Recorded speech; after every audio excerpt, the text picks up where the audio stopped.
An infertile millionaire took two homeless little girls to his ex-fiancée's wedding. Everyone laughed, but before we dive into the story, drop a comment below and tell us where you're watching from. Enjoy the story. Richard Montgomery stood frozen in his home office, the cream-colored envelope trembling slightly in his hand. The embossed golden letters caught the afternoon sunlight streaming through the window, almost mocking him with their elegance. Elizabeth Carter and William Harrington request the honor of your presence. Richard's jaw tightened as he read the invitation again. Elizabeth, the woman who had promised to spend her life with him, who had looked into his eyes and said, "Forever," only to walk away when forever didn't include children. "You can't give me what I want most in life," she had said that rainy night 2 years ago, twisting the engagement ring off her finger and placing it on his coffee table with a finality that still echoed in his nightmares. Now here she was, inviting him to witness her marrying someone else.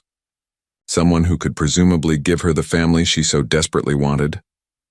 "I can't believe she had the audacity," Richard muttered, tossing the invitation onto his mahogany desk. He ran a hand through his salt and pepper hair, the familiar ache of rejection blooming in his chest once more. His phone buzzed. It was Marcus, his business partner and oldest friend. "Did you get it?" Marcus asked without preamble. "The wedding invitation?"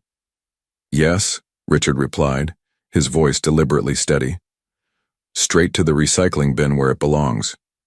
"You should go," Marcus said, surprising him. Richard scoffed. "And why would I subject myself to that particular form of torture? To show her you've moved on, that her rejection didn't destroy you." But it did, Richard thought, though he'd never admit it aloud.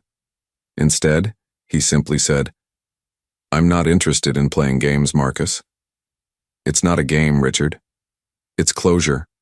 Besides," Marcus continued, his voice taking on a lighter tone, "wouldn't it be satisfying to show up looking spectacular, successful, and completely over her?" After they hung up, Richard stood at his floor-to-ceiling windows, gazing out at the Seattle skyline as the sun began to set. His reflection stared back at him, a successful man by every measurable standard. At 45, he had built Montgomery Innovations into one of the leading technology companies in the Pacific Northwest. He had wealth, influence, respect, and he was completely alone. The doctors had delivered the news when he was 30. A childhood illness had left him unable to father children. He'd made peace with it, or so he thought, until Elizabeth made it clear that his condition was a deal-breaker. Richard picked up the invitation again, his mind wandering to the +1 option. If he did go, and that was still a big if, who would he bring? The thought of facing Elizabeth alone was unbearable, but the idea of bringing some random date felt equally pathetic. As he slipped the invitation into his desk drawer, a strange determination took hold of him. Maybe Marcus was right.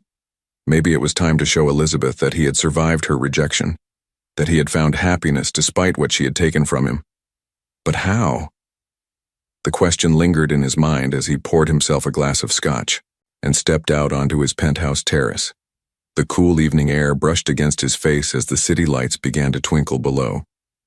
"I'm not going to let her win," he whispered to the night sky. Not this time.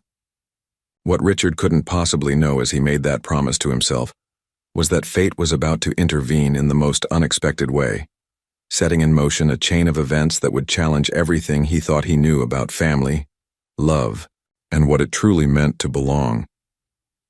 2 days later, Richard was still wrestling with the wedding invitation dilemma as he left a late business dinner. Rain pelted the Seattle streets and he hurried toward the parking garage, distracted by thoughts of Elizabeth. He almost missed them. 2 small figures huddled beneath a store awning across the street. Something made him pause and look closer. They were children. 2 girls, one perhaps 10 and the other no more than 6, pressed together under a tattered blanket. The older one had her arm protectively around the smaller child, whose head rested against her shoulder. Richard stood transfixed, rain soaking through his expensive coat. What were 2 young children doing alone on the streets at this hour? As if sensing his gaze, the older girl looked up. Even from a distance, her eyes reflected a fierce protectiveness that struck him to His core. Before he could think it through, Richard crossed the street. "Are you two okay?" he asked, stopping a respectful distance away. The older girl straightened, suspicion evident in her posture. "We're fine," she answered curtly, her voice steadier than expected. "You shouldn't be out here alone. It's late, and this rain is getting worse." Richard gestured to the restaurant behind him. "At least let me buy you some dinner." "We don't need charity," the older girl replied, but the younger one peeked out from under the blanket, her eyes wide. "It's not charity," Richard said gently. "Just one human helping another." The older girl seemed to consider this. "I'm Lily," she finally said. "This is my sister, Emma." Emma offered a tiny wave, revealing a worn teddy bear clutched in her other hand. "I'm Richard. There's a diner around the corner that makes great hot chocolate." 20 minutes later, Richard watched in silence as the girls devoured their food. Beneath the harsh diner lights, he could see them clearly for the first time. Their clothes were worn but clean, their faces smudged but not unhealthy. They ate with surprising manners, napkins on laps, quiet thank yous to the waitress. "Where are your parents?" Richard finally asked. Lily's eyes flashed with practiced caution. "They're gone. Do you have somewhere to stay tonight?" A slight hesitation. "We manage." Richard nodded, not pushing further. Something about these girls tugged at him. Their dignity amid hardship, their obvious bond. Then, a wild thought struck him. So absurd he almost laughed aloud, could he? No, it was insane. Yet looking at these two abandoned children, he couldn't help but see a parallel to his own abandonment by Elizabeth. "I have a proposition," he heard himself saying. "I need to attend an important event this weekend, a wedding. I could use some company." Lily's eyes narrowed. "What kind of company?" "The respectable kind," Richard clarified quickly. "I just mean I have this big house. You both need a safe place. Maybe we could help each other." "For how long?" Lily asked, her protective instincts clearly on high alert. "Just the weekend," Richard said. "No strings attached, you can leave any time." Emma whispered something to her sister. Lily listened, then turned back to Richard. "We'll think about it." Richard wrote his phone number on a napkin. "Call this number if you decide yes, day or night." As he walked back to his car, Richard wondered what had possessed him. Taking two street children to Elizabeth's wedding? It was madness, yet somehow, it felt right. Richard's doorbell rang at precisely 9 a.m. the following morning. He hadn't slept well, convinced the girls would never call. But at 7:30, his phone had lit up with a message from a payphone. "We'll come. Address, please."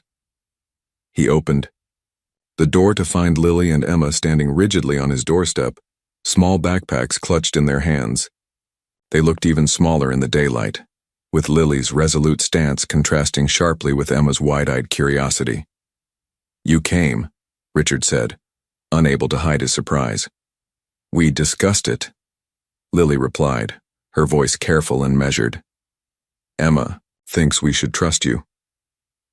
For now. Richard stepped aside to let them enter. "Welcome to my home." The girls' eyes widened as they took in the spacious penthouse with its panoramic city views. Emma gasped softly, while Lily maintained her guarded expression, though Richard caught a flicker of something, recognition perhaps, in her eyes. "You live here alone?" Lily asked, scanning the pristine, minimalist space. "I do," Richard replied. "There's plenty of room. Let me show you where you'll stay." He led them down the hallway to a guest suite with 2 beds. Emma immediately bounced onto one while Lily remained in the doorway, assessing. "Why are you really doing this?" she asked bluntly. Richard considered his answer carefully. "The truth? I received an invitation to my ex-fiancée's wedding. She left me because I can't have children. You thought parading 2 orphans around would make her jealous," Lily finished, her voice sharp. Richard flinched. Put that way, his plan sounded callous and manipulative. "That was my initial thought," he admitted. "But now that you're here, it seems wrong." Something in his honest admission seemed to soften Lily's guard slightly. "We should get ready," she said. "Emma needs a bath." 2 hours later, Richard arranged for a stylist to visit his penthouse. As the woman took measurements and showed fabric samples, he was struck by how naturally the girls participated. Emma giggled as the stylist measured her, while Lily discussed color preferences with unexpected sophistication. "Navy blue would complement Emma's eyes," Lily suggested. "And perhaps something in emerald for me?" The stylist nodded approvingly. "You have excellent taste, young lady." Richard watched this exchange with growing curiosity. These were not ordinary street children. Their manners, their speech patterns, the way they carried themselves, everything hinted at a background far removed from homelessness. Later, as they ate lunch, Richard gently probed. "Lily, where did you learn about color coordination?" A flash of alarm crossed her face before she composed herself. "Books," she answered vaguely. "The library lets anyone read for free." When the new clothes arrived that afternoon, the transformation was striking. Dressed in a simple but elegant emerald dress, Lily looked like any affluent child from Richard's social circle. Emma, in her navy blue dress with white trim, was absolutely adorable. "You both look wonderful," Richard said, genuine warmth in his voice. Emma beamed, but Lily's response caught him off guard. "We know how to play our parts, Mr. Montgomery," she said quietly. "Just remember, this is temporary." As Richard watched them examine their reflections in the hallway mirror, he wondered what secrets these mysterious girls were hiding, and why, despite his better judgment, he felt increasingly protective of them both. The day of the wedding arrived with brilliant sunshine streaming through the penthouse windows. Richard adjusted his tie, checking his reflection one last time. The past 2 days with Lily and Emma had been surprisingly pleasant. Despite Lily's continued wariness, the girls had adapted to his home with remarkable ease. "Mr. Montgomery," Emma's small voice called from the doorway. "Are we leaving soon?" Richard turned and felt his breath catch. Emma stood there in her navy dress, her hair arranged in perfect ringlets adorned with a simple ribbon. She had a natural grace that defied her young age. "You look beautiful, Emma," he said sincerely. She smiled, revealing a missing front tooth. "Lily helped me. She's really good at hair things." As if on cue, Lily appeared behind her sister. The emerald dress complemented her auburn hair, which was swept into an elegant half-updo. She looked poised, collected, and far older than her years. "We're ready," she stated simply, though Richard detected a slight nervousness in her voice. "Remember our agreement," she added. "We play our parts, attend this wedding, and then you help us with—" "I remember," Richard interrupted, aware of Emma listening intently. The sisters had finally revealed what they wanted in exchange: help finding a distant relative they claimed might take them in. "And I keep my promises." The drive to the Harrington estate was quiet. Through the rearview mirror, Richard watched, the girls taking in the manicured landscapes of Seattle's wealthiest district. Emma pointed excitedly at fountains and gardens, while Lily observed everything with calculating eyes. "Why did your fiancé leave you?" Emma asked suddenly, breaking the silence. Richard nearly swerved. "Emma!" Lily scolded. "It's all right," Richard said, gathering his thoughts. "Elizabeth wanted children. I can't have any. Sometimes people want different things from life." "That's sad," Emma declared. "You'd be a nice daddy." Her innocent comment struck Richard deeply. Before he could respond, they arrived at their destination, an imposing mansion with sprawling grounds decorated for a lavish wedding. "Wow," Emma whispered as they approached the entrance, where guests in designer outfits mingled on a red carpet, while photographers captured every arrival. Richard felt a moment of panic. What had he been thinking, bringing 2 children into the situation? But when he looked down at the girls, he was stunned by their transformation. Lily stood tall, her posture perfect, while Emma smiled sweetly, holding her sister's hand. "Ready?" he asked. Lily nodded. "Remember, we're your nieces visiting from Boston. Our parents are traveling abroad." Richard hadn't suggested this cover story. Lily had crafted it herself. The moment they stepped onto the red carpet, heads turned.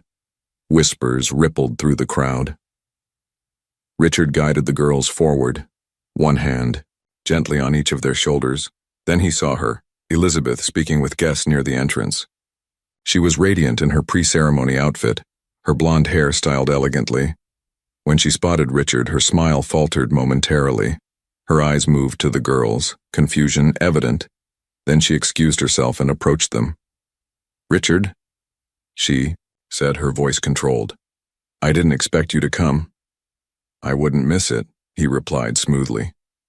Elizabeth's gaze lingered on Lily and Emma. "And who are these lovely young ladies?" Before Richard could answer, Lily stepped forward with perfect poise. "I'm Lily, and this is my sister Emma," she said, her voice clear and confident. "It's a pleasure to meet you, Ms. Carter. Your venue is absolutely exquisite." Elizabeth blinked, clearly taken aback by Lily's sophisticated response. "Thank you," she managed, her eyes darting questioningly to Richard. Emma tugged at Elizabeth's dress. "Your flowers are pretty. Are those peonies? My mommy loved peonies." Elizabeth's expression shifted from confusion to something harder. "How? Charming," she said, her tone suggesting otherwise. "Richard, I didn't realize you had such young friends." "There's a lot you don't know about me now, Elizabeth," Richard replied, feeling an unexpected surge of pride as he stood beside the two girls. The grand ballroom sparkled with crystal chandeliers and floral arrangements, exuding wealth and elegance from every corner. As Richard guided Lily and Emma through the crowd, murmurs followed them like persistent shadows. "Who are those children? Did Montgomery adopt? I thought he couldn't have children." Richard felt a protective instinct rise as they navigated the sea of curious stares. Emma clutched his hand tightly while Lily walked beside them with remarkable composure, her eyes observing everything with quiet intensity. "Richard Montgomery," a booming voice called out. Gregory Winters, Elizabeth's uncle and one of Boston's most influential bankers, approached with a champagne flute in hand. "I was beginning to think you weren't coming, Gregory." Richard nodded politely. "Wouldn't miss it." Gregory's gaze shifted to the girls. "And who might these young ladies be?" Before Richard could respond, Lily stepped forward with a graceful smile. "I'm Lily, sir, and this is my sister Emma. It's a pleasure to meet you." Gregory's bushy eyebrows rose at her articulate introduction. "Well, aren't you well-spoken?" His eyes narrowed slightly as he studied her face. "You know, you remind me of someone." Lily's smile remained fixed, but Richard noticed her shoulders tense.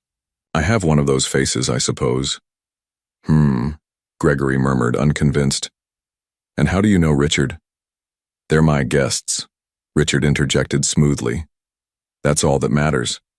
Emma, who had been quietly observing, suddenly pointed at the string quartet in the corner. "They're playing Vivaldi's Four Seasons, spring movement, right?" Her small face lit up. "Mommy used to play that on the piano." Gregory's expression shifted from skepticism to surprise. "You know your classical music, young lady?" Lily squeezed, her sister's hand in warning, but the damage was done. Gregory's interest was piqued. "Montgomery," he said, lowering his voice. "Where did these children really come from?" Richard felt a flash of irritation. "Does it matter? Now, if you'll excuse us." As they moved away, Richard sensed Elizabeth watching from across the room, her eyes following them with growing suspicion. He leaned down to Lily's level. "Is everything okay?" Lily's composed facade briefly slipped. "We shouldn't have come. People are asking too many questions." "We'll be fine," Richard assured her, though he was beginning to wonder himself. What exactly were the girls hiding? They found their table, elegantly set with name cards and elaborate centerpieces. As they sat down, Elizabeth appeared, accompanied by her soon-to-be husband, William Harrington. Tall, conventionally handsome, with the confident air of old money. "Richard," Elizabeth said, her voice artificially warm. I wanted to properly introduce you to William. The two men exchanged tense handshakes. And these must be the little girls everyone's talking about, William remarked, his tone condescending as he looked down at Lily and Emma. Emma smiled innocently. Your wedding is very pretty, but Lily says it's XXXtrove. Extravagant, Lily supplied, then added with perfect innocence, almost as if someone needs to prove something. William's smile tightened while Elizabeth's cheeks flushed. Richard, Elizabeth hissed, dropping all pretense of cordiality. A word. In private. She led him to a quiet alcove away from the guests. What game are you playing? She demanded. Showing up with children? Are they even yours? Would it matter if they were? Richard countered. Elizabeth's eyes flashed. Don't think. I don't know what you're doing. Those girls obviously come from money, their manners, their knowledge. They're not some random children. Richard felt a chill. Elizabeth had noticed it too. I'm watching you, Richard, she warned. If there's something illegal about your arrangement with those girls, I'll find out. As she stalked away, Richard glanced back at their table. Lily was watching him intently, a knowing look in her eyes that suggested she understood exactly what had just transpired.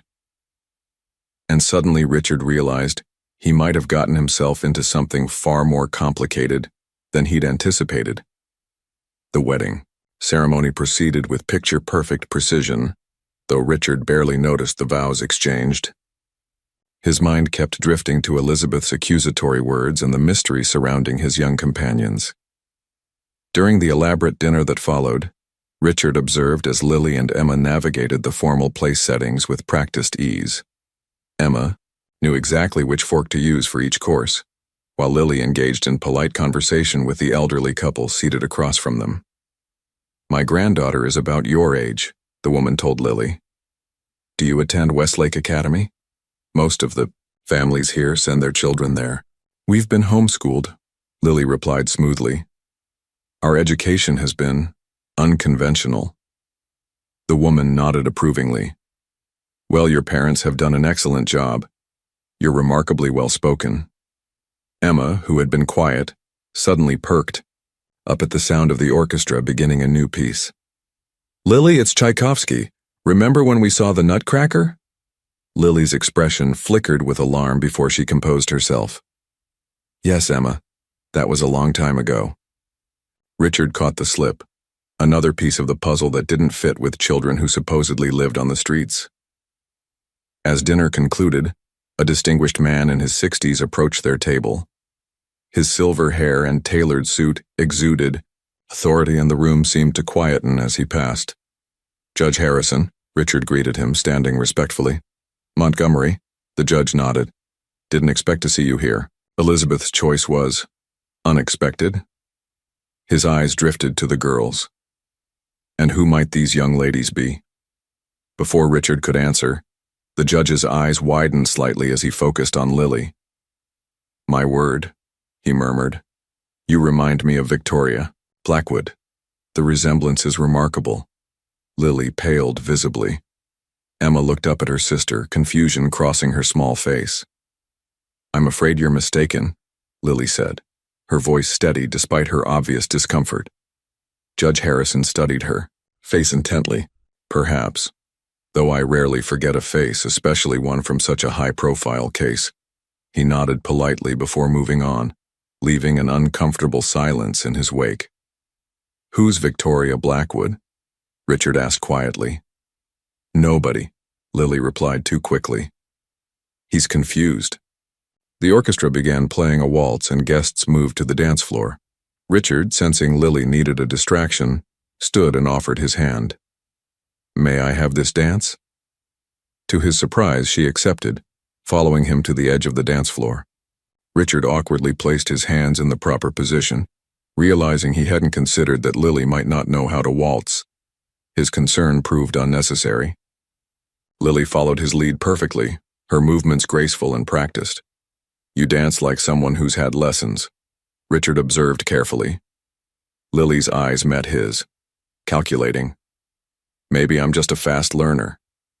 And your sister knows classical music and formal dining etiquette, Richard continued softly. Lily, you can trust me. Who are you really? For a moment, vulnerability flashed across her face. Then her walls came back up. We're nobody, Mr. Montgomery, just two girls trying to survive. Across the room, Elizabeth watched them dance, her expression darkening. She whispered something to William, who nodded and discreetly left the ballroom, phone in hand. As the music ended, Richard noticed Emma sitting alone at their table, looking unusually subdued. "What's wrong?" he asked, crouching beside her. "I miss home," she whispered, tears welling in her eyes. "Our real home. Before everything got broken," Lily quickly intervened. "Emma, remember what we talked about? Some things we keep private." Richard looked between the sisters, the pieces slowly coming together. These weren't just homeless children. They were running from something, or someone, and now he realized with growing concern, his impulsive decision might have put them all in danger. The evening progressed with dancing and champagne flowing freely. Richard found himself increasingly drawn to the mystery of Lily and Emma, but also genuinely enjoying their company. Emma had brightened up again, her momentary sadness replaced by childlike wonder at the splendor around them. "Mr. Montgomery," Emma said, tugging his sleeve as they stood near the dessert table. "Can we try the chocolate fountain?" Richard smiled. "Of course, and you can call me Richard." Emma beamed. "Richard," she tested the name carefully. "That was my daddy's middle name." This small revelation, the first voluntary piece of information about their past, felt significant. As Richard helped Emma navigate the chocolate fountain, careful not to drip on her dress, he noticed Lily watching them with a complex expression, part wariness, part longing. "She likes you," came a voice beside him. Richard turned to find Elizabeth, her wedding gown shimmering under the ballroom lights. "Emma is a sweet child," Richard replied cautiously. "That's not what I meant." Elizabeth's voice was sharp. "The older one. She looks at you like she's searching for something." Her eyes narrowed. "I've been asking around, Richard. No one knows these girls. They appeared out of nowhere, just like in those tragic news stories about child trafficking." Richard felt a surge of anger. "That's a serious accusation, Elizabeth." "Is it?" She raised an eyebrow. "William has contacts in child services. One call and is there a problem?" Lily appeared beside them, her young face set in a surprisingly formidable expression. Elizabeth faltered momentarily, clearly not, expecting to be confronted by a child. "No problem at all, just catching up with an old friend." Lily's gaze was unwavering. It didn't look friendly. Elizabeth's smile tightened. "Perceptive little thing, aren't you? Tell me, where exactly are your parents?" "Elizabeth," Richard warned. "Our parents are gone," Lily stated flatly. "But that doesn't make us charity cases or victims." Elizabeth leaned down slightly. "You speak like someone much older than you appear. I wonder why that is." Before Lily could respond, the wedding planner approached, requesting Elizabeth's presence for the cake cutting. With one last suspicious glance, she departed. "She's dangerous," Lily said quietly, once Elizabeth was out of earshot. Richard nodded. "I'm beginning to see that." He hesitated, then added, "Lily, if you and Emma are in some kind of trouble." Lily's expression closed off. "We can handle ourselves." "You shouldn't have to," Richard said gently. "You're children." Something flashed in her eyes. Pain, perhaps, or long-buried grief. "We stopped being children the day our parents died." The raw honesty of her statement stunned Richard into silence. Later, as the reception continued, Richard noticed Emma yawning.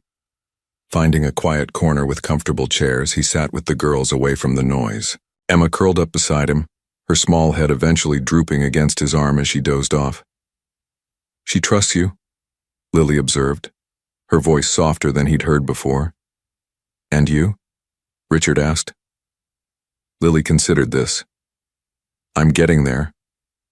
They sat, in companionable silence, watching the celebration from a distance. Richard felt a strange contentment wash over him, one he hadn't experienced in years. Your ex-fiancée keeps looking over here, Lily noted. She's jealous. Richard glanced at Elizabeth, who indeed was watching them while pretending to listen to a guest. Not of me, he said. Of what she thinks we represent. A family, Lily whispered, almost to herself. The word hung between them, fragile and loaded with meaning. Richard looked down at Emma sleeping peacefully against him, then at Lily's guarded but softening expression, and felt something shift within his heart. This charade had begun as a way to save face at an uncomfortable event. Now, sitting here with these mysterious girls, Richard realized it had become something else entirely, something real and unexpectedly precious. As the wedding reception reached its peak, Richard noticed William weaving through the crowd toward Elizabeth. They conferred in hushed tones, with William showing her something on his phone. Elizabeth's eyes widened before darting across the room to where Richard sat with the girls.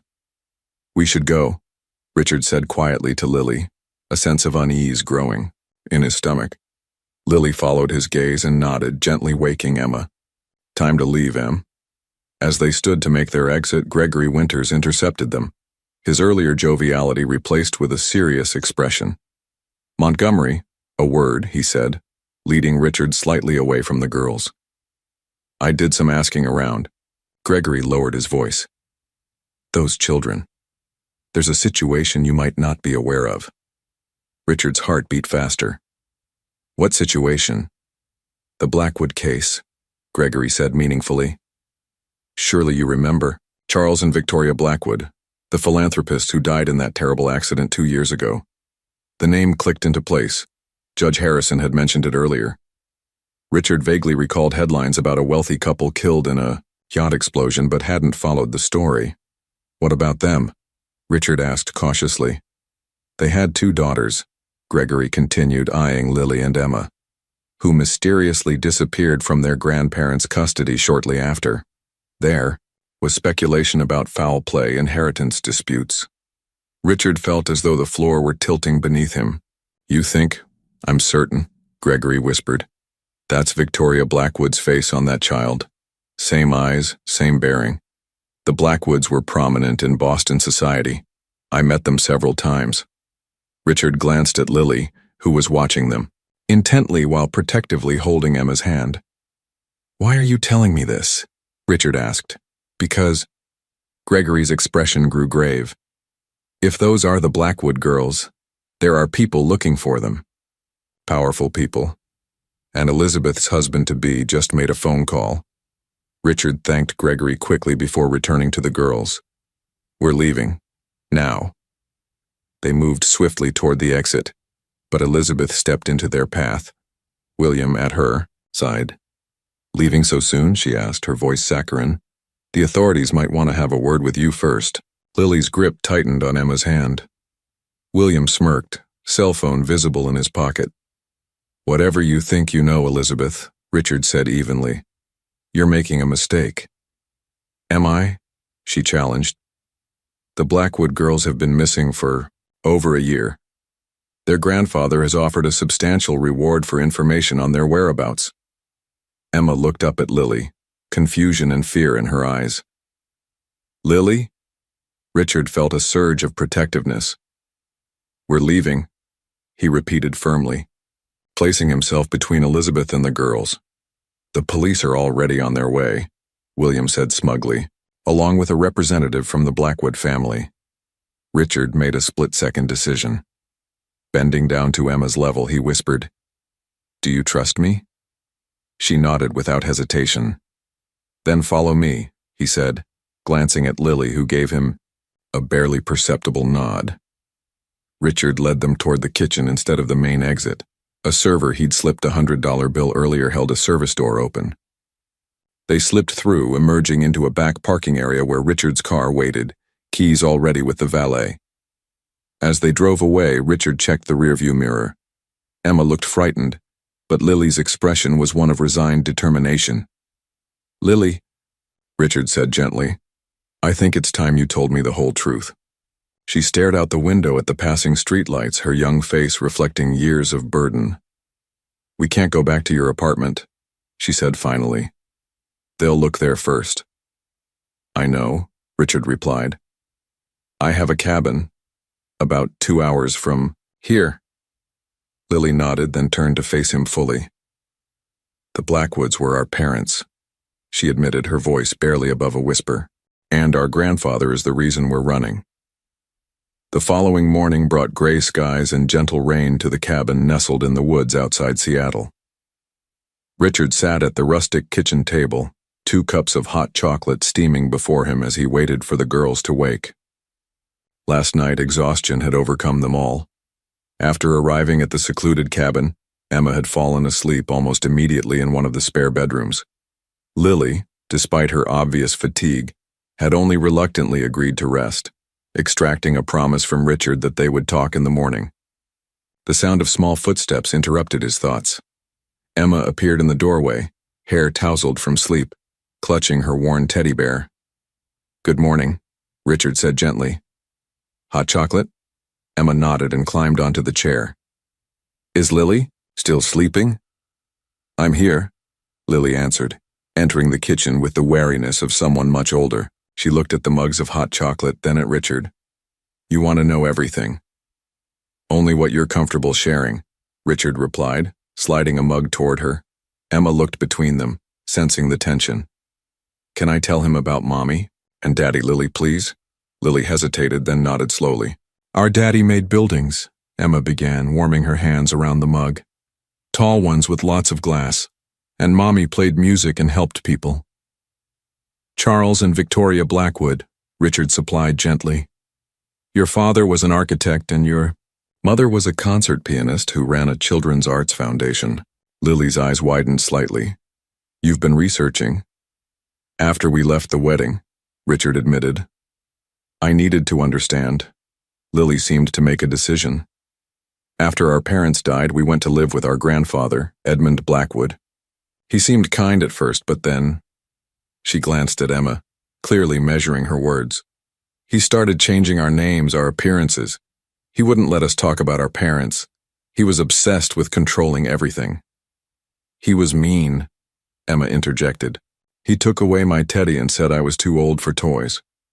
We discovered he was trying to gain control of our trust funds, Lily continued, her voice hardening. He needed guardianship to access the money our parents left us. One night I overheard him talking about sending us to separate boarding schools abroad. So you ran, Richard concluded. Lily nodded. We've been hiding for almost a year, staying in shelters, sometimes with kind strangers. We were doing okay until... A notification sound from Richard's phone interrupted her. He glanced at the screen and frowned. What is it? Lily asked, immediately alert. Richard turned the phone to show them. On the screen was a news article with the headline, Blackwood Heiresses Spotted at Harrington Carter Wedding, accompanied by a blurry photo of the girls. Elizabeth, Richard muttered. She must have tipped off the press. Lily's face paled. Everyone will be looking for us now. Before Richard could respond, another notification appeared. A text from Marcus. Turn on the news. Channel 8, now. Richard quickly found the remote and switched on the cabin's small television. Elizabeth's face filled the screen, standing outside the wedding venue in her wedding dress, wearing an expression of practiced concern. I was shocked to discover these poor children had been manipulated by my ex-fiancé, she was saying to a reporter. These vulnerable girls should be with their legal guardian, not used as pawns in some twisted revenge plot. The camera panned to show William beside her, nodding gravely. When I realized who they were, I immediately contacted authorities. The girl's grandfather has been worried sick. The scene changed to show an elderly, distinguished-looking man, Edmund Blackwood, his face a mask of grandfatherly concern. My granddaughters have been through so much trauma after losing their parents. They need professional help, stability. I'm offering a substantial reward for information leading to their safe return. Richard switched off the TV, his jaw tight with anger. They're painting me as a kidnapper. Emma's lower lip trembled. Are they going to take us away? Richard looked at the frightened child, then at Lily, whose eyes held a mix of fear and defiance. In that moment, he made a decision that would change all their lives. "No," he said firmly. "No one is taking you anywhere you don't want to go. I promise." Lily studied his face, searching for deception. "Why would you help us? You barely know us." Richard considered his answer carefully. "Because sometimes family isn't about blood. It's about who stands beside you when everyone else has turned away." Rain battered the cabin windows as Richard made quiet phone calls in the corner, while the girls huddled on the sofa. Emma had fallen asleep against her sister, exhausted by the morning's revelations. Lily remained vigilant, her eyes never leaving Richard. "That was my lawyer," Richard said finally, returning to sit across from them. "And a private investigator, I trust. They're looking into your grandfather's activities and the legal status of your guardianship." Lily nodded, gently stroking Emma's hair. "He'll have the best lawyers. He always gets what he wants." "Not this time," Richard replied with quiet determination. "But I need to understand everything if I'm going to help you." Lily's eyes grew distant. "After our parents died, the first few weeks with grandfather seemed normal. As normal as it could be when you're grieving. But then he started changing things. Our schedules became rigid, our phones were taken away, we couldn't contact our friends." "Did he hurt you?" Richard asked carefully. "Not physically," Lily clarified. "But he..." She struggled to find the words. "He was erasing who we were, our memories, our parents' legacy. He even fired our nanny, who had been with us since I was born." "Why?" Richard pressed gently. "The money," Lily said simply. "Our parents left everything in trusts for Emma and me. Grandfather can't touch it without control of us." Her eyes hardened. "One night I heard him on the phone. He was talking about liquidating our father's company once he secured guardianship. Dad spent his life building that company." Emma stirred, blinking sleepily. "I'm hungry." Richard smiled, welcoming the interruption. "I'll make some sandwiches." In the small kitchen, Richard prepared lunch while processing everything he'd learned. The Blackwood case was more complex than he'd realized. Charles Blackwood's architectural firm had been valued at over $100 million, and Victoria's family fortune added substantially to that. The girls weren't just running from an overbearing grandfather. They were fleeing someone who saw them as access to a fortune. As they ate, Emma seemed to relax, chattering about a squirrel she'd spotted outside the window. Lily remained guarded, but appeared less tense than earlier. "We need a plan," Richard said eventually. "Elizabeth has made this very public." "We can disappear again," Lily suggested. "We've done it before." "Is that the life you want for Emma?" Richard asked gently. "Always running, always hiding?" Lily's composure finally cracked. "What choice do we have? No one believed us before. The court took his side. He's Edmund Blackwood, respected businessman, philanthropist, grieving father, who just wants to care for his orphaned granddaughters." Bitterness laced her words. "I believe you," Richard said simply. Lily looked up, surprise flickering across her face.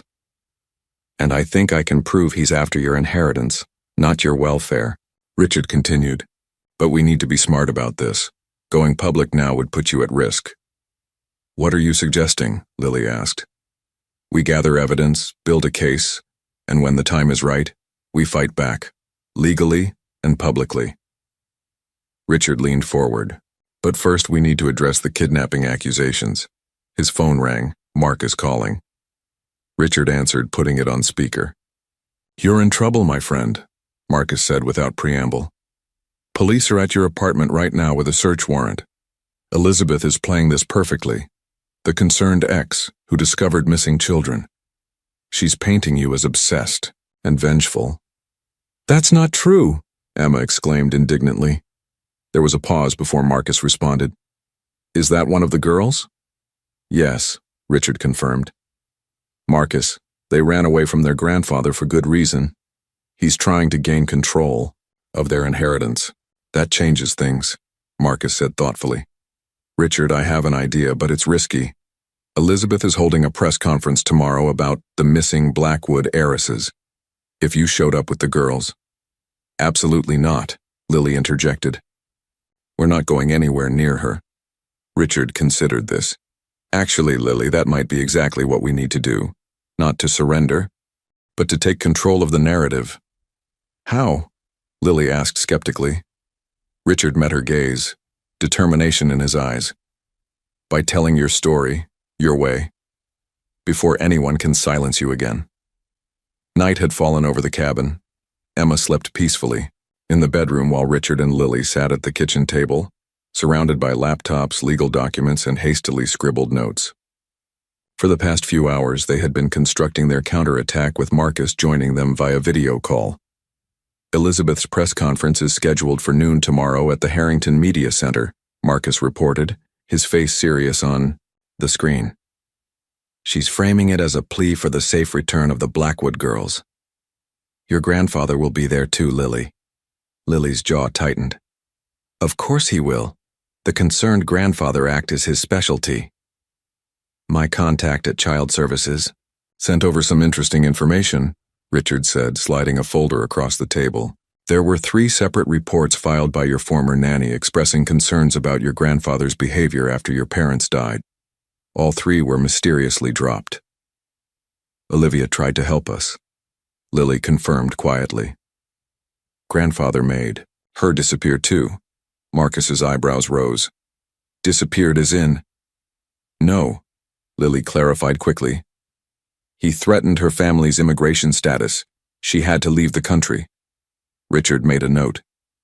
We need to find her. Her testimony would be invaluable. Already. On it, Marcus replied. My investigator is tracking her down in Costa Rica. Lily studied the battle plan they'd developed.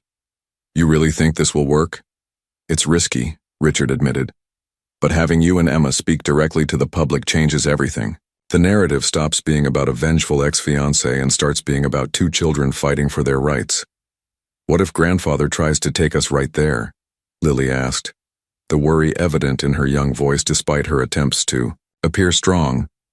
That's why we're arranging for Judge Catherine Winters to be present, Richard explained. She's Gregory's sister and has a reputation for being fiercely protective of children's interests. She's agreed to issue an emergency stay on any custody enforcement until a proper hearing can be conducted. Lily looked skeptical. Judges sided with grandfather before. They didn't have all the facts, Richard countered, and they hadn't seen this. He turned his laptop to show her an email from his investigator.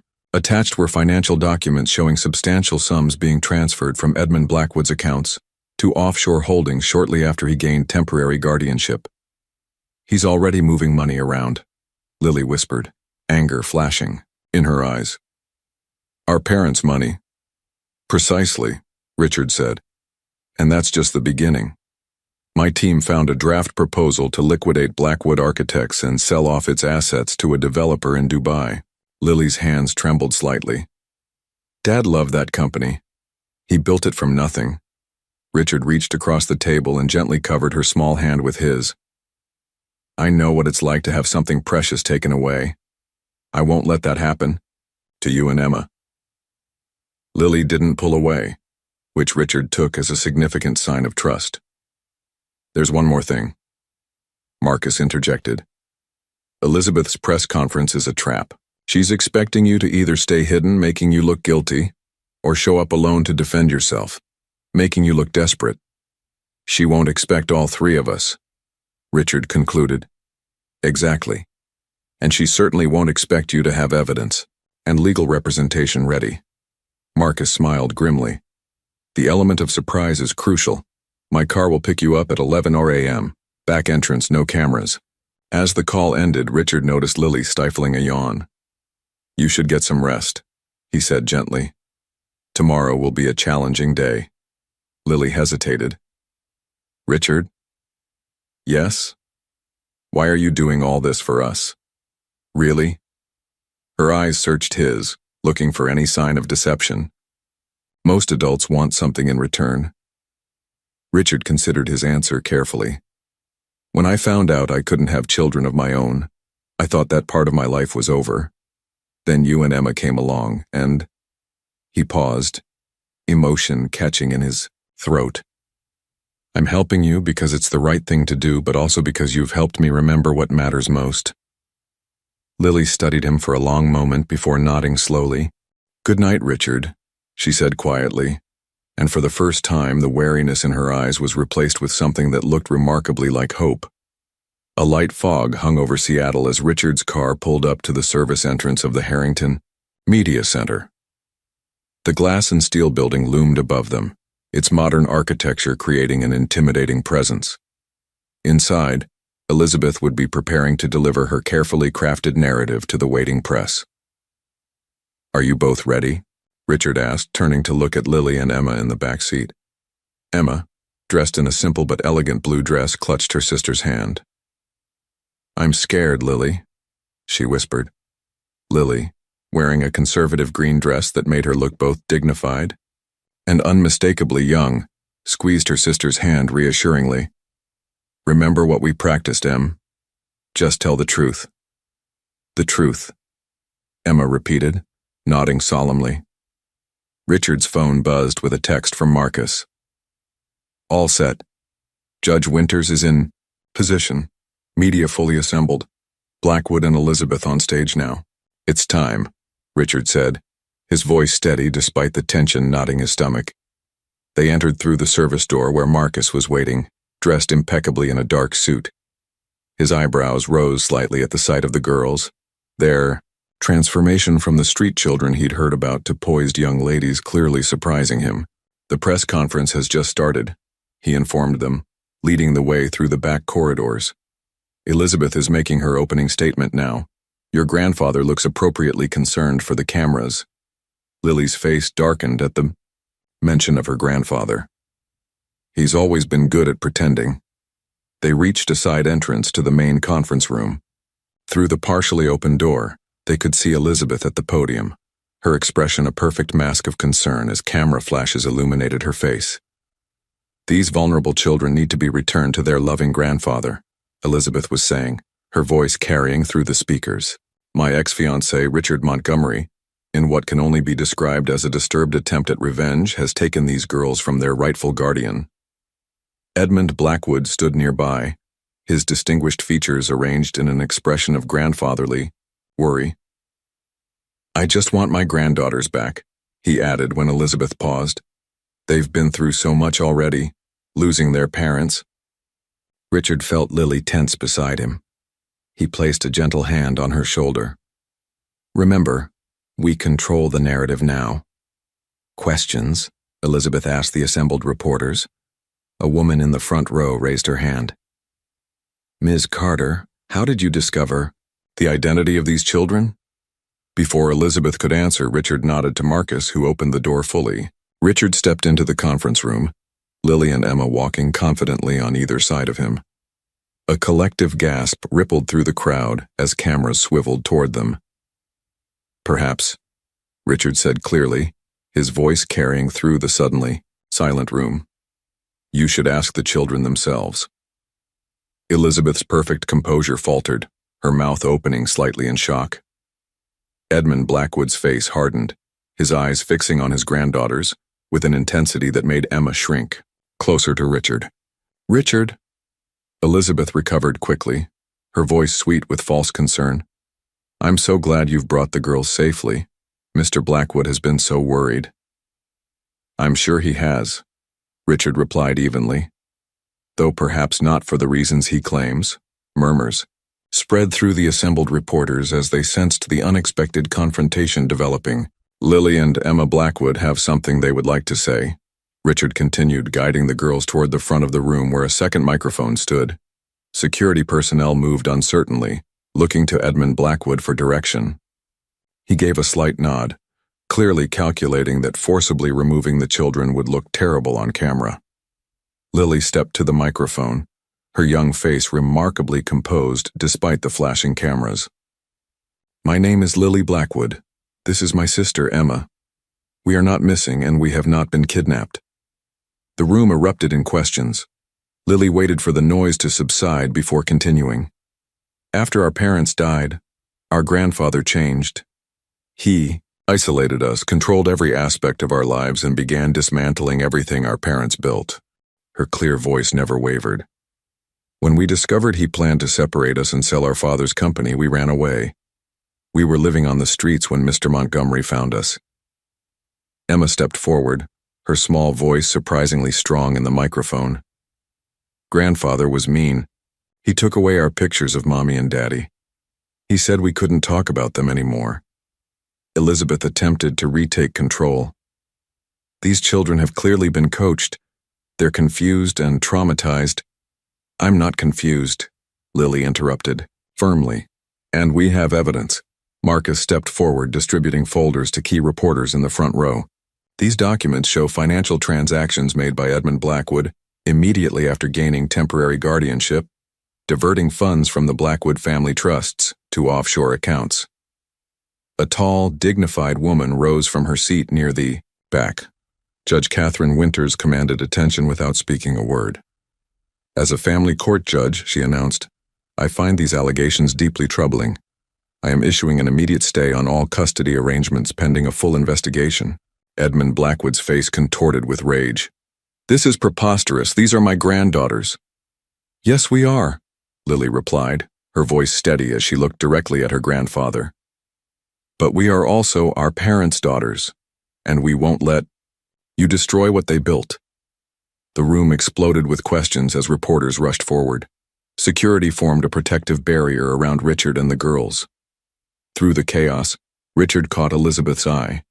Her perfect facade had crumbled, replaced by cold fury as she realized her carefully orchestrated plan had backfired spectacularly. As they were escorted to a private room, Emma looked up at Richard, her small face serious. Did we do good? Richard knelt down to her level, his heart full of pride and something deeper he wasn't quite ready to name. You did better than good, Emma. You were both incredibly brave. For the first time since he'd met them, Lily's guard completely dropped. She threw her arms around Richard's neck in a spontaneous hug. Thank you for believing us, she whispered, her voice finally sounding like that of the child she truly was. Over her shoulder, Richard could see reporters gathered around Judge Winters, who was speaking with firm authority. Edmund Blackwood was being questioned by two serious-looking men in suits that Richard recognized as investigators from the district attorney's office. The battle wasn't over yet, but the first crucial victory was theirs. The weeks following the press conference passed in a blur of legal meetings, court appearances, and adjustments to a new reality. Richard's penthouse, once a showcase of modern minimalism, had transformed dramatically. Emma's drawings now adorned the refrigerator, colorful chapter books filled the bookshelves, and a small piano stood in the corner of the living room. Richard sat at his desk reviewing paperwork when a tentative knock interrupted his thoughts. Lily stood in the doorway, her expression serious. The lawyers called, she said. Judge Winters made her decision. Richard nodded, gesturing for her to enter. I just got the email. And? Lily's voice betrayed her anxiety despite her attempt to appear composed. Your grandfather has been permanently removed as a guardian, Richard confirmed gently. The court has appointed an independent trustee to manage the Blackwood assets until you both come of age. Lily's shoulders sagged with relief. What about the company? Dad's company? Blackwood Architects remains intact, Richard assured her. In fact, Marcus and I have been speaking with your father's former partners. They want to preserve his legacy and vision. Lily nodded, absorbing this information. Over the past weeks, Richard had noticed her gradually allowing herself to act more like the child she was, though the protective instincts forged during their time on the streets remained. There's something else we need to discuss, Richard said carefully. The court needs to assign you a permanent guardian. Lily tensed immediately. They won't separate us, will they? They promised. No one is separating you and Emma, Richard interrupted gently, but decisions need to be made about your future. Before he could continue, Emma burst into the room, her face alight with excitement. Richard, I finished my piano practice. Want to hear? Richard smiled. Of course I do. Emma grabbed his hand, pulling him toward the living room where the small piano waited. Lily followed, her previous anxiety momentarily set aside.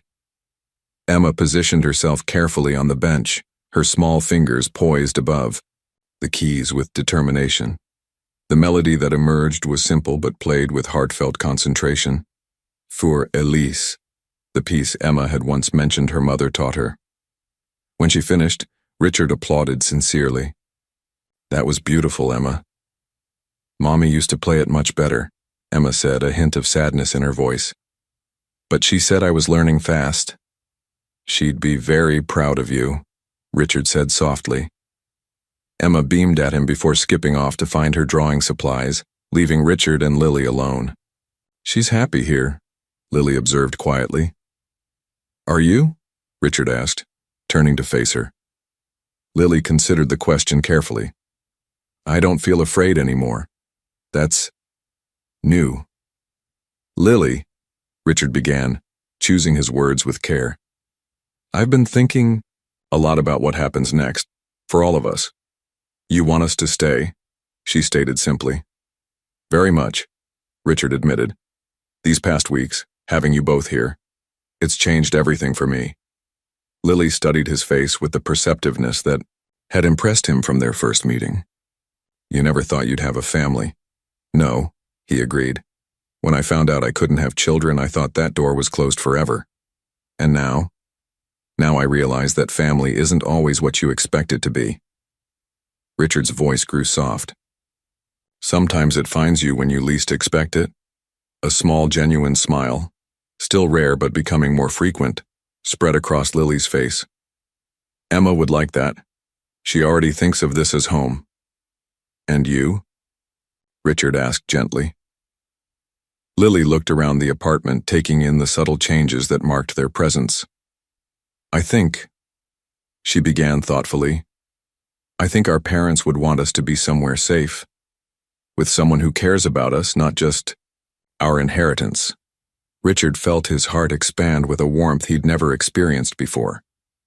"I've filed preliminary paperwork for adoption," he said cautiously, "but only if that's what you both want." For a long moment, Lily was silent. Then, with the seriousness of someone making a monumental decision, she nodded.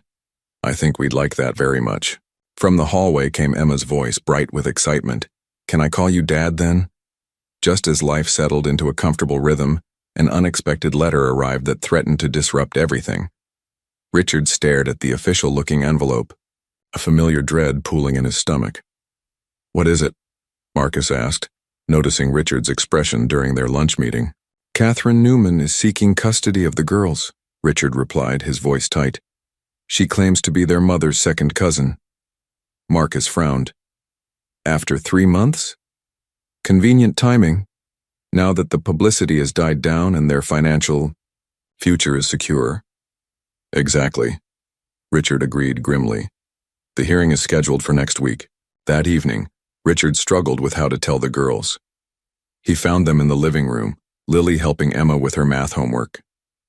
Their easy companionship, the way they'd transformed his sterile penthouse into a warm home, made the threat of losing them unbearable. "We need to talk," he said gently, sitting across from them. Lily immediately sensed something was wrong. "What happened?"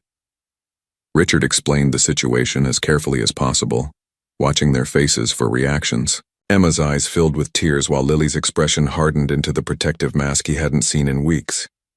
"She doesn't even know us," Emma whispered. "Why would she want us?" "Money," Lily answered bluntly. "Now that grandfather can't control the trusts, she wants to try." Richard nodded. "That's what my lawyer suspects too." Emma clutched her teddy bear tightly. "I don't want to go with her. I want to stay with you." "We should run," Lily suggested suddenly, her voice taking on an urgent quality that alarmed Richard. "Tonight. We did it before." "No," Richard interrupted firmly. "Running isn't the answer. We'll face this together. Legally." "But what if we lose?" Lily challenged, fear breaking through her composed facade. Richard knelt before her, gently taking her hands. "Lily, I promise you this. I will never stop fighting for you both. But I need you to trust me. Running now would only hurt our case." Lily studied his face intently, searching for any sign of deception. "You really believe we can win?" "I do," Richard affirmed. "Judge Winters knows your story. The evidence against your grandfather applies to anyone seeking control of your inheritance." "What if?" Emma began hesitantly. "What if we tell them we choose you?" Richard smiled softly. "That matters a great deal, Emma. The court considers children's preferences, especially articulate, intelligent children like you two." That night, after the girls went to bed, Richard stood in the doorway of their room watching them sleep. Emma clutched her teddy bear, while Lily's hand stretched protectively toward her sister even in slumber. In that moment, Richard knew with absolute certainty that he would do whatever it took to keep his newfound family together. These girls had healed something in him he hadn't even realized was broken. He wouldn't let anyone take them away. The family court was hushed as Judge Winters reviewed the final documents before her. Richard sat with Lily and Emma on one side of the room, Catherine Newman and her attorney on the other. The woman's designer clothes and perfect manicure couldn't hide the calculating look in her eyes as she glanced at the girls. "Before I announce my decision," Judge Winters said, "I'd like to hear from Lily and Emma Blackwood." Lily stood first, her posture straight despite her nervousness. "Your Honor, when our parents died, we lost everything.